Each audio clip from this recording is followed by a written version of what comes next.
Kentucky is full of quiet hills, deep forests, and river valleys that hide stories far older than the state itself. Across this landscape, you can find strange carvings, forgotten earthworks, and ancient sites that do not fully match what we know about the people who once lived here. These mysteries raise questions about lost cultures, unusual symbols, and moments in history that still do not have clear answers. From mountains that look like fortresses to codes carved into stone, we are about to explore the parts of the past that science cannot quite explain. So sit back, relax, grab a snack, and let us jump into the mysteries. The legend of Swift's silver mine is perhaps the most enduring and haunting mystery in all of Kentucky folklore. It is a story that has pulled treasure hunters, historians, and dreamers into the rugged hills of eastern Kentucky for more than 2 centuries. The story begins not with a rumor, but with a journal. In the 1760s, an Englishman named John Swift claimed to have discovered immense deposits of silver somewhere in the central Appalachians. According to the legend, he and his party made yearly trips to the region, mining the silver, smelting it into bars, and burying large caches of it in caves and rock crevices to retrieve later.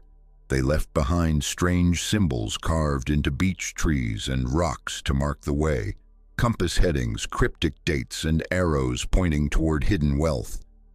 But the wilderness of eastern Kentucky is vast, tangled, and unforgiving. As the story goes, Swift eventually lost his sight in his old age. When he tried to return one last time to claim his fortune, he could no longer see the landmarks he had so carefully noted. He wandered the hills, blind and desperate, unable to locate the caves where he had left a king's ransom. He died without ever revealing the exact location, leaving behind only his journals and a legacy of obsession that continues to this day. What makes this mystery so compelling is that the landscape itself seems to corroborate parts of the story, even if the silver remains hidden. Hikers and explorers in the Red River Gorge and surrounding counties have reported finding old markings on trees and stones that match descriptions in Swift's journals. There are references to landmarks with names like Haystack Rock, the Lighthouse, and the Bear's Paw. People have spent their entire lives combing the ridges, convinced that they have solved the riddle, only to come up empty-handed. The terrain here is deceptive. A ridge that looks identical to a description in the journal might lead you into a box, canyon with no way out, while the true path remains hidden behind a veil of rhododendron and ivy. There is a psychological weight to this mystery too. It is not just about greed. It is about the allure of the unknown. When you walk through these deep woods, especially when the fog settles low in the valleys, it is easy to feel like you are walking through a puzzle designed to confuse you. The silence here is heavy. It feels as though the hills are guarding something. Some historians believe the silver never existed at all. They suggest that Swift might have been a counterfeiter or a spy for the British Crown, and the silver mines were a cover story for other activities. Others argue that the mines were real, but they were actually ancient operations originally worked by the Spanish or French long before the English settlers arrived, and Swift simply stumbled upon them. Yet, despite the skepticism, the legend refuses to die. Every few years, someone claims to have found a silver bar or a coin that dates back to the era, and then there are the maps. Dozens of versions of Swift's maps exist, copied and recopied over generations, each one slightly different, each one promising that X marks the spot. But the landscape has changed since the 1760s. Trees die and rot away. Rocks tumble down slopes. Rivers shift their courses. The clues that were once clear are now part of the forest floor. Standing on a high overlook in the gorge, looking out over the endless sea of green trees and gray cliffs, you can understand why the secret has been kept for so long. The land is vast enough to hide anything. Whether the silver is real or just a story, the search for it has become a part of the Kentucky identity. It reminds us that there are still places where history is not written in books, but hidden in the earth, waiting for the right person to read the signs. But not all mysteries are written down. Some are buried in the earth itself, hiding in the quiet corners of the state where history and legend blur together. One of the strangest enigmas to emerge from the darker wooded hollows of Kentucky and Tennessee is the mystery of the so-called Pygmy graves. In the early 19th century, farmers and amateur archaeologists began stumbling upon burial grounds that did not make sense. In counties stretching across the Cumberland Plateau, they found cemeteries filled with stone box graves, coffins made of flat slabs of limestone or sandstone. This in itself was not unusual, as many Native American cultures in the region used stone box burials. What stopped these early explorers in their tracks was the size of the graves. They were tiny. Most were hardly more than 2 or 3 feet long. When these graves were opened, the local people found skeletal remains that seemed to belong to very small adults. The newspapers of the time, always eager for a sensational story, quickly dubbed them the Pygmies of the Cumberland. Speculation ran wild. Had Kentucky once been home to a lost race of Lilliputians? Was there a civilization of small-statured people who lived in these hills thousands of years ago, entirely separate from the known Native American tribes? The idea captivated the public imagination. It spoke to a deep folkloric fascination with the concept of the little people, a motif that appears in legends around the world. Even the Cherokee and other indigenous groups in the region had oral traditions speaking of the little people, mysterious small spirits or beings who lived in the rocks and caves. For the settlers unearthing these graves, it felt like the physical proof of those old stories. They imagined a bustling society of tiny inhabitants, building villages and warring with larger neighbors, eventually vanishing into the mists of time. However, as science advanced, a more somber explanation began to take hold. Anthropologists who examined the bones later determined that they were not a separate race of tiny humans. Instead, they were the remains of children, or in some cases, the disarticulated bones of adults that had been bundled together after the flesh had decomposed. This practice, known as bundle burial, was a way for ancient peoples to transport their ancestors or bury them in smaller, more efficient spaces. And yet, even with the scientific explanation, a sense of unease and mystery lingers around these sites. The sheer number of these small graves found in certain areas is staggering. Why were there so many children buried together in these specific spots? Was it the result of a sudden disease, a harsh winter, or a tragic conflict? Or is there something we are still missing about the burial customs of these ancient cultures? When you visit the locations where these graves were found, often near riverbanks or on lonely hilltops, the atmosphere is incredibly poignant. You are standing in a place that was clearly sacred, a place dedicated to the fragile and the lost. The idea of a graveyard filled entirely with small stone boxes creates a visual that is hard to shake. It feels protective, as if the earth itself has wrapped these remains in stone to keep them safe through the centuries. There is also the lingering question of the anomalies. Some early accounts insisted that the skeletons, though small, had fully formed wisdom teeth, which would suggest they were indeed adults. While modern archaeology dismisses this as misidentification, the stories persist in local lore. It makes you wonder about the lens through which we view the past. We want to solve the puzzle, to label it and file it away. But the Pygmy graves of the Cumberland refuse to be just a footnote. They represent a collision between mythology and mortality. Whether they were a lost race of small people or simply a community dealing with high childhood mortality in a way that we find unfamiliar, the result is the same. They left behind a landscape dotted with secrets. Walking through the Cumberland forests today, with the leaves crunching softly under your boots, it is easy to let your mind drift back to those early discoveries. You can imagine the shock of the plow hitting the limestone lid, the lifting of the heavy stone, and the sudden, quiet confrontation with a mystery that defied explanation. It is a reminder that beneath the soil of Kentucky, there are layers of human experience that are tragic, beautiful, and sometimes completely impossible to fully understand.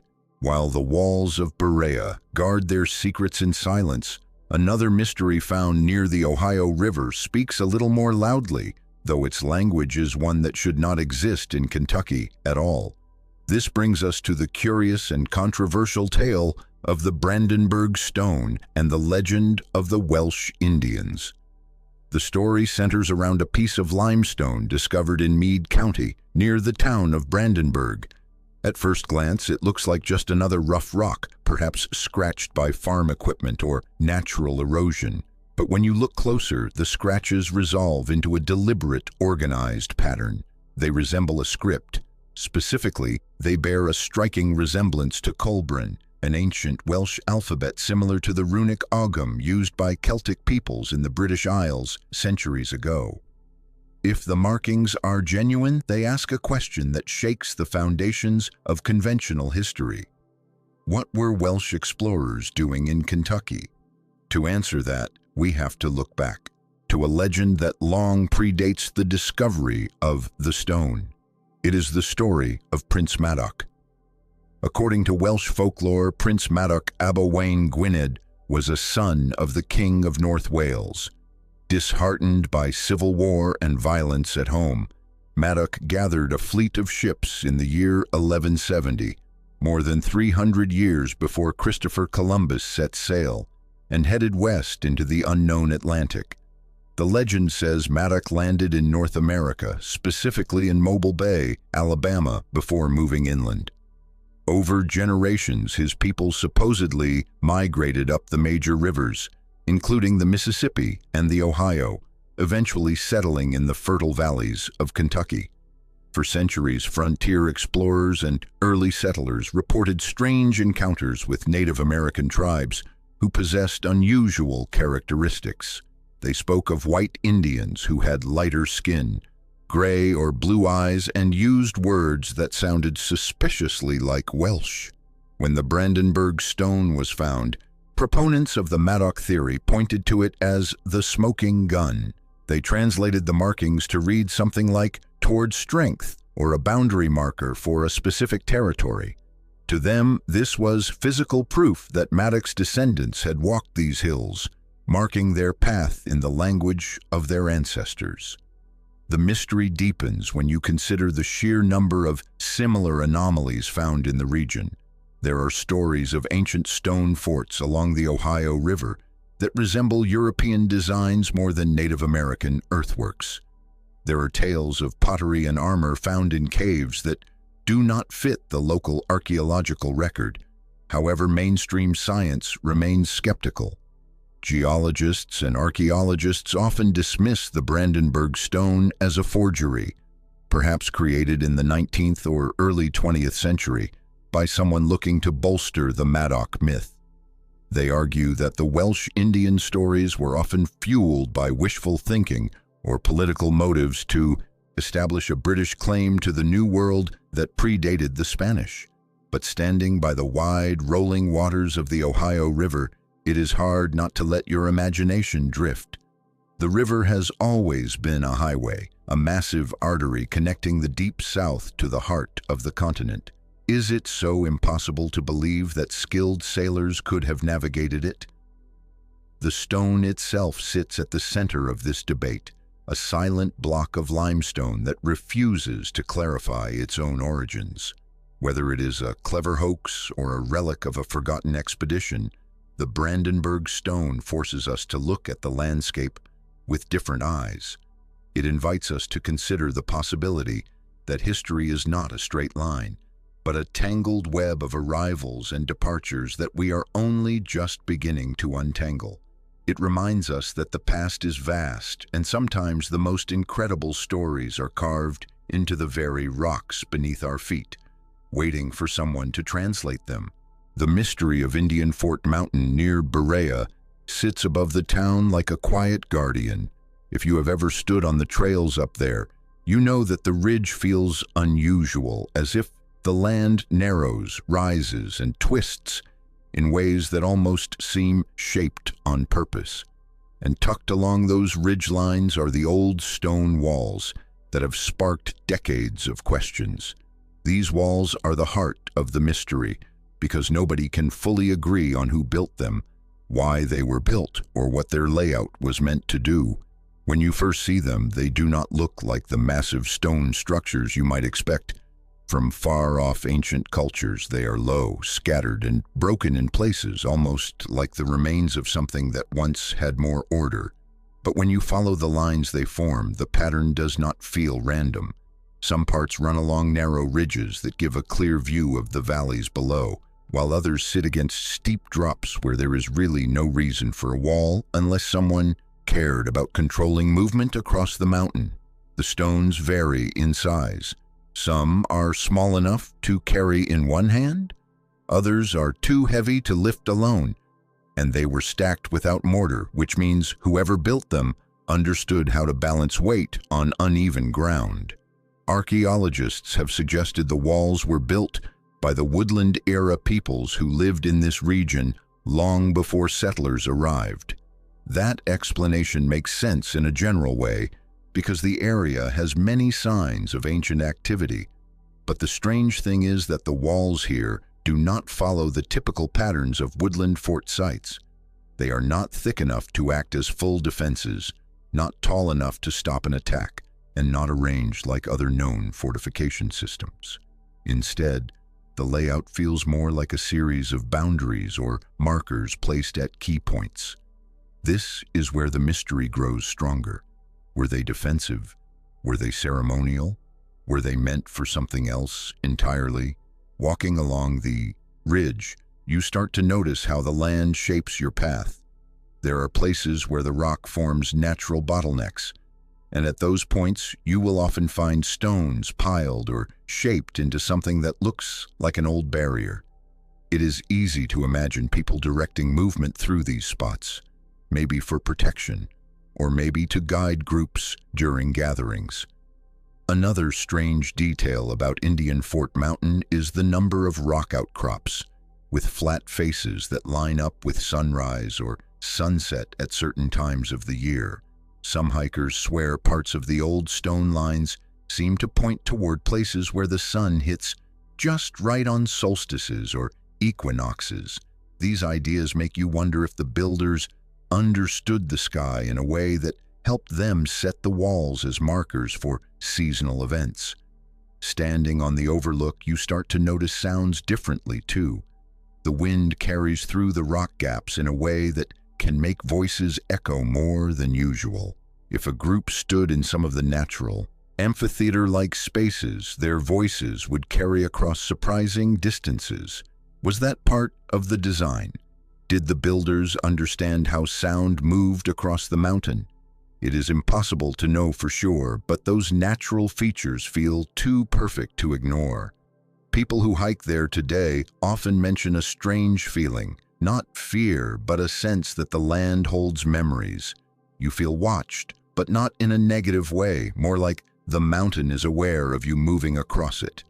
That impression gets stronger when you come across stretches where the stone walls reappear after long gaps, half buried in leaves and dirt, but still forming lines. My own impression is that Indian Fort Mountain feels like a place where boundaries once mattered. It feels like a map carved into the ridge itself, guiding people through zones of meaning we no longer understand. The builders left no written record, only stone, sunlight, wind, and a layout that refuses to fully reveal its purpose. The lost red bird petroglyph panels are one of those Kentucky mysteries that pull you in before you even see them.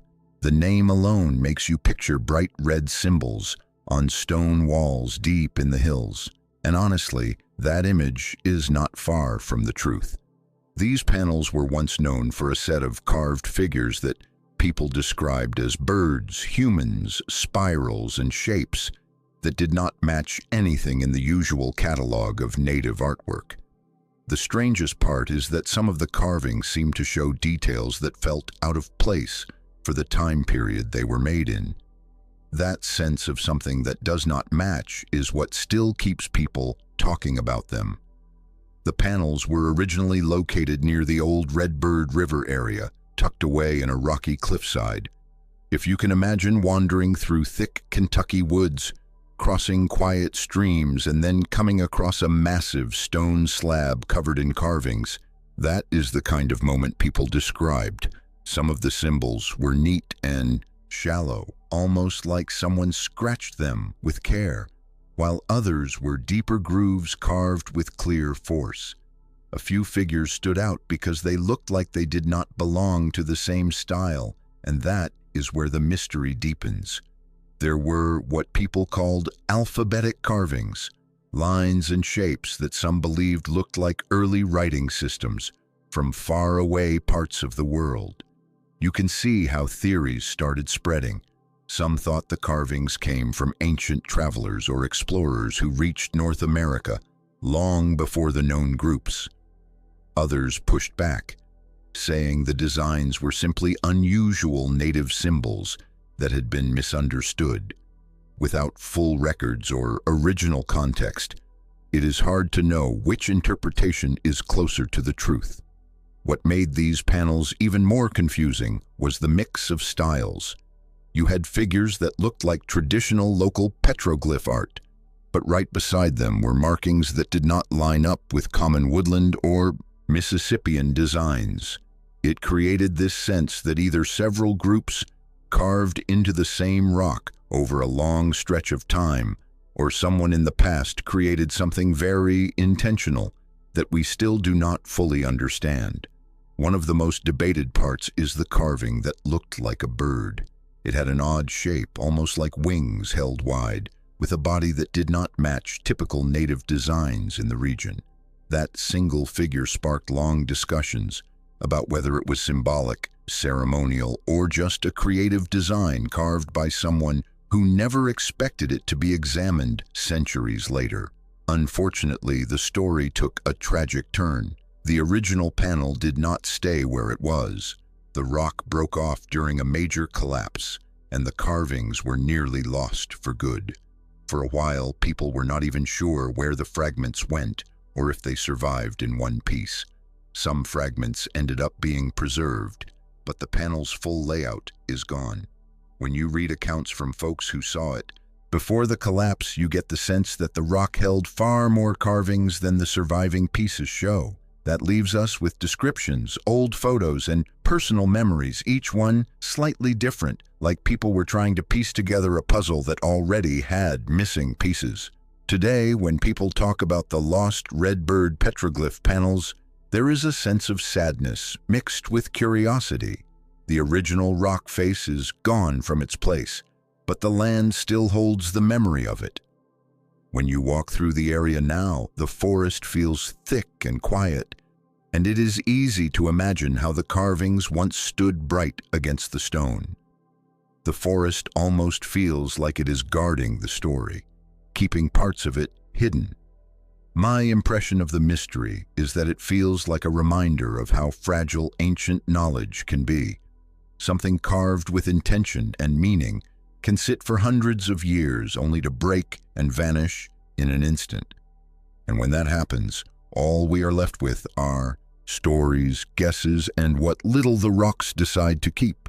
The ancient earthworks of Wickliffe Mounds sit on a quiet rise above the Mississippi River floodplain. When you first walk up to the site, it does not hit you right away just how old and rich this place really is. You see gentle hills and open fields, and maybe a building or two that shields the excavated areas, but the deeper you step into the landscape, the more you feel something beneath the surface. These mounds were not random piles of dirt. They were shaped by people who lived here centuries before the first Europeans ever set foot in Kentucky. Wickliffe was once a village built by a Mississippian group, people who understood structure, ceremony, and community life better than most give them credit for. The mounds here were arranged with purpose. One was a platform mound where leaders likely stood. Another was tied to rituals or gatherings, and others served as markers or raised spaces for important buildings. Each one is part of a layout that feels almost like a small city, except everything rises gently from the earth instead of being built with stone or wood alone. When you are standing in the middle of the site, you can almost picture people walking between the mounds, carrying baskets, cooking food, and gathering for events we no longer understand. But what makes Wickliffe such a mystery is not just the fact that the mounds exist. As many ancient sites in the Midwest and South have similar earthworks, the mystery here comes from the questions surrounding the people who built them, the reason the village shifted over time, and the surprising discoveries found inside the mounds themselves. For years, researchers tried to understand the pattern of life here, why the mounds were arranged the way they were, and what caused the community to eventually leave the site. Inside the mounds, the items found raise more questions. Pottery pieces with unique designs show up in patterns that do not always match those from nearby sites. Some designs suggest contact with groups far away, maybe through trade routes stretching across multiple states. Other items found inside the earthworks hint at rituals that might have involved music, dance, or offerings to the spirits of the land. What adds even more curiosity is how the mounds line up with the seasons. Some researchers believe certain mounds may have been positioned to track the movement of the sun. On solstices or equinoxes, shadows fall in interesting ways across the site. It is subtle, and you will not notice it unless you are looking for it. But once you see it, it is hard to ignore. Did the builders understand astronomy well enough to shape the village around the sky? Perhaps the biggest question is why the village declined. There is no dramatic proof of warfare or invasion, no burned layers, and no signs of sudden disaster. Instead, it seems like the village was slowly abandoned. Some think environmental changes like flooding or shifts in the river made life harder, while others believe social or political changes caused people to move elsewhere. And then there is the quiet theory, the one many visitors whisper about. Maybe the place was connected to ceremonies so important that the community eventually moved its sacred center to a new location. Whatever the reason, the people left without leaving a clear explanation, and the mounds remained behind, waiting for the next generation to rediscover them. When you walk the grounds today, the atmosphere is calm. The air feels still in a way that almost makes you lower your voice without thinking about it. The mounds rise gently around you, not tall but steady, like they are watching. There is something comforting about the shape of the land, something that makes you feel grounded. What strikes me the most about Wickliffe is how human the site feels. It is not a massive pyramid or a mysterious stone circle. It is a place where people lived out their daily lives while also building structures that meant something bigger. The mystery comes from the silence, from the missing pages in the story. The Livingston County rock art shelters sit out in a quiet part of western Kentucky, tucked into sandstone overhangs that most people would walk past without even noticing. They do not shout for attention. They do not rise like mounds or stand like tall stone walls. They hide, and maybe that is part of what makes them so strange. These shelters hold carvings and symbols that feel older than the land around them, older than the nearby settlements, and older even than the familiar stories we tell about early Kentucky. When you step under those low ceilings and let your eyes adjust to the shade, the marks on the stone drift into view, and suddenly you realize You are standing in front of messages carved by people who lived here hundreds, maybe thousands of years ago. The first thing you notice about the shelters is how natural they look. They were not carved by humans. The rock was shaped by time, water, and wind, leaving shallow caves and long overhangs, perfect for taking cover from rain or heat. You can imagine ancient families sitting here warming themselves by a fire, or travelers stopping to rest for a night before moving on. But somewhere in those long stretches of years, someone picked up a stone tool and carved symbols into the soft rock. That moment turned these natural shelters into something far more mysterious. Some carvings are simple straight lines or cross marks, shapes that might be tally marks or counts of something. Others are more detailed, showing human-like figures with outstretched arms, animal shapes, circles with radiating lines, and odd symbols that do not match anything you would expect. It is the mix that confuses people. You have designs that look familiar to Native American art in the region, but next to them sit strange marks that do not fit neatly into any known style. One of the shelters has a panel where the carvings stretch across the back wall like a long timeline. Some figures look newer than others, with edges sharper and surfaces less weathered, while others are so worn down they almost vanish unless the light hits just right. This mix makes people wonder if the shelter was used across several generations, becoming a shared message board for people who never knew each other. A lot of folks who visit the site talk about the atmosphere. When you step into the shelter, the temperature drops just a little. The air feels still, almost held in place by the rock. Voices do not echo, they get absorbed, and that quiet makes the carvings feel even more alive. You find yourself leaning closer, trying to make out every detail. One carving that gets a lot of attention is a shape that looks almost like a human figure holding something above its head. Some think it is a weapon, others say it is a basket, and a few suggest it might be a sun symbol. Without context, every idea holds weight. Another panel has a spiral carved deep into the rock. Spirals show up in a lot of ancient art around the world, often meaning journeys, seasons, or life itself. Here, the spiral sits alone, not linked to any other figure, as if someone carved it with intention and then left it untouched. It is smooth and steady, almost hypnotic. What deepens the mystery even more is the fact that there is not much around the shelters. There are no major settlements, no big mound complexes, and no large series of artifacts scattered across the nearby woods. It is not the kind of place where you would expect to find organized ritual sites or major trade hubs. That makes the carvings feel even more intentional. Someone came here for a reason strong enough to mark the stone. The soft stone makes the carvings difficult to preserve. Rain, freezing temperatures, and even moss are slowly erasing the edges. Some panels already look far more worn than they did just a few decades ago.